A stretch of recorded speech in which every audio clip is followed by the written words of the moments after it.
One example of how we've used Creaform technology has been on a specific part of the boat, the bobstay fairing.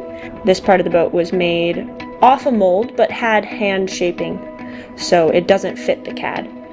We need to make a part that fits into this cavity, and we could make a blank and sand it and fit it and sand it and fit it and sand it and fit it, or 3D scan the cavity and 3D print a component to fit.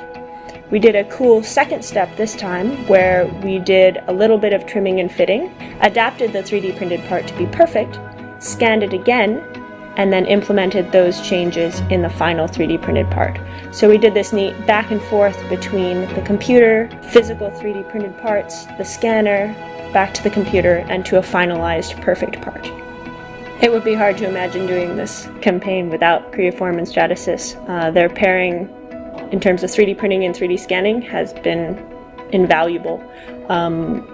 They work together really well, and without 3D printing there would be probably hundreds of man hours, and without 3D scanning there would be additional man hours just to make the 3D printed parts fit properly.